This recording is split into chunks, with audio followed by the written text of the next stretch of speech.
Good morning. இன்றைக்கி நம்ம பார்க்க இருக்கிற கதை நீதி கதைகள் பகுதி 13. மண்பாண்ட தொழிலாளியின் கதை. அதாவது தான்சானியா அப்படின்ற நாட்டில் மண்பாண்ட தொழிலாளி ஒருத்தர் இருக்கார். அவர் மண்பாண்ட தொழில் செஞ்சு வர்றார். அவருக்கு தான்சன் அப்படின்ற ஒரு பையன் இருக்கார். அவரோட ஆசை என்னென்னா, இவர் ரொம்ப ஏழை குடும்பத்தை சேர்ந்தவராக இருக்கார். ஏழை குடும்பத்தை ஆள் தான் இந்த இவர் மண்பாண்ட தொழிலாளி. அவருடைய பையன் தான்சனை நல்லா படிக்க வச்சு பெரிய ஆள் ஆக்கணும், அவன் நல்ல பதவியில் இருக்கணும் அப்படின்னு அவர் ஆசைப்படுறாரு. நல்ல உயர் பதவியில் இருக்கணும். ஆனால் அதுக்கான பொருளாதாரம், அதுக்கு உரிய பணம் அவர்கிட்ட இல்லை. அதனால் அவருக்கு ரொம்ப வருத்தமாக இருக்குது. நல்லா யோசிக்கிறாரு, இந்த பிரச்சனை எப்படி சரி பண்ணுறான்னு. அதனால் மன்னரை பார்க்கறதுக்காக அவர் தான்சானியா நாட்டில் இருக்க மன்னரை பார்க்கறதுக்காக போகிறார். போயிட்டு அந்த மன்னரை போய் பார்த்து, இந்த மாதிரி என் பையன் ரொம்ப அறிவாளி, புத்திசாலி, அவனை நீங்கள் படிக்க வைக்கணும் அப்படின்னு சொல்லி கேட்குறாரு. அப்படி கேட்டவுடனே மன்னர் என்ன சொல்வார்னா, நான் ஒரு சரி அப்படின்னு சொல்லிடுவார். உங்கள் பையனுக்கு நான் ஒரு தேர்வு வைக்கிறேன் அப்படின்னு சொல்லுவார். இப்போது அரண்மனை பக்கத்தில் ஒரு குன்று இருக்குது. அந்த குன்று மேலே அவர் கூரை கட்டணும். உங்கள் பையன் அதை சரியாக பண்ணிட்டாருன்னா நான் உங்கள் பையன் புத்திசாலின்றதை ஒத்துக்கிறேன்னு சொல்லிடுவார். சரின்ட்டு இவரும் மண்பாண்ட தொழிலாளியும் கிராமத்துக்கு போகிறாரு. கிராமத்துக்கு போனவுடனே அவங்க பையன் அங்கே தான் இருக்காரு. அவரும் அவங்க பையனும் கிராமத்தில் இருக்காங்க. இவர் போயிட்டு அவங்க பையன்கிட்ட சோகமாக போனவுடனே சோகமாக இருப்பார். பையன் மன்னர்கிட்ட போனீங்களே, அவர் என்ன சொன்னார், என்ன ஏதுன்னு கேட்டவுடனே மன்னர் இந்த மாதிரி உனக்கு ஒரு தேர்வு வச்சுருக்காரு. அது என்னென்னா, அவரோட அரண்மனை பக்கத்தில் குன்று இருக்கான், அது மேலே கூரை கட்டணுமா அப்படின்னு சொல்கிறார். ஒன்றே பையன் அப்பா நீங்கள் கவலையே படாதீங்கப்பா, எனக்கு தெரியும் எப்படி பண்ணணும்ன்ட்டு. ஒரு ஆள் அளவுக்கு குழி வெட்டணும், ஆள் உட்கார்ற அளவுக்கு. அதில் சிம்மாசனம் போட்டு அது மேலே கூரை போடணும் அப்படின்னு சொல்லிடுறார். சரி அப்படின்னு சொல்லி இந்த மாதிரி போய் பார்க்குறாங்க, மன்னரை போய் பார்க்குறாங்க. பார்த்துட்டு குன்று கட்டும்போது மன்னர் வராரு.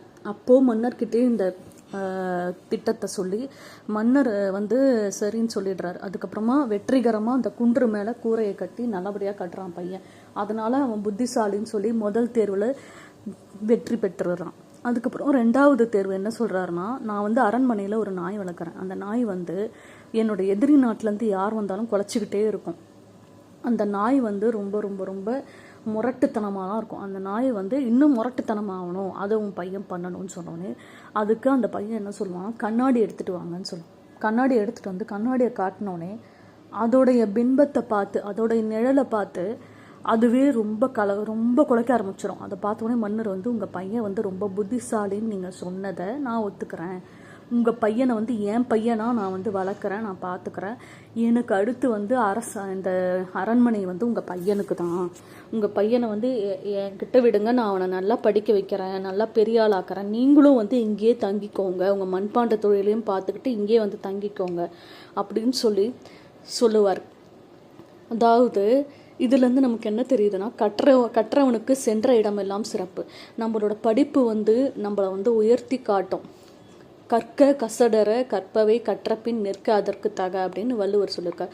நம்ம கற்க வேண்டிய நூல்கள் எல்லாம் கற்கணும். கற்று அந்த நூல்களில் சொல்கிற அறக்கருத்துக்கள் படி நம்ம வாழ்க்கையை நம்ம வாழணும் அப்படின்றது தான் இந்த குறளுடைய விளக்கம். இந்த மாதிரி நம்ம ரொம்ப ரொம்ப ரொம்ப மகிழ்ச்சியாக இருக்கணும்னா நம்ம நல்ல கல்வி, முதல்ல அந்த கல்வி மூலமாக நம்ம நல்ல பதவியில் இருக்கணும். அந்த பதவி மூலமாக கஷ்டப்படுறவங்களுக்கு நம்ம உதவி செய்யணும். அது ரொம்ப ரொம்ப ரொம்ப முக்கியம். கஷ்டப்படுறவங்க கிட்டேருந்து நம்ம எப்படி இது பண்ணலாம் அப்படி பண்ணலாம் அப்படின்னு நினைக்கக்கூடாது. நம்ம அவங்கக்கிட்டே எப்படி பணம் இது பண்ணலாம்னு நினைக்கக்கூடாது, சம்பாதிக்கலாம். அவங்க கஷ்டத்தை எப்படி போக்கணும், அவங்களுக்கு எப்படிப்பட்டவங்க ஒருத்தராக நம்ம இருக்கணும் அப்படின்னு நம்ம யோசித்து நம்மக்கிட்ட கஷ்டம்னு வரவங்களுக்கு நம்ம உதவி செய்கிறதுக்கு ஒரு துளி கூட யோசிக்கவே கூடாது. செல்வத்தின் பயனே ஈதல்னு சொல்லுவாங்க. நமக்கு தேவையானது சேர்த்து வச்சுட்டு வேற யாராவது கேட்டாங்கன்னா நம்மளால முடிஞ்ச அளவுக்கு உதவி செய்யணுமே தவிர நம்மளோட சக்திக்கு மீறி செய்ய தேவையில்லை. அது ரொம்ப ரொம்ப முக்கியம். ஓகே குட்டீஸ், இதுதான் இன்னைக்கான கதை. என்னோட யூடியூப் சேனலை எல்லாரும் லைக் பண்ணுங்கள், ஷேர் பண்ணுங்கள், கமெண்ட் பண்ணுங்கள், மறக்காமல் சப்ஸ்கிரைப் பண்ணுங்கள். உங்களுக்கு தெரிஞ்சவங்களுக்கும் இந்த கதையை ஷேர் பண்ணுங்கள். ஹாப்பி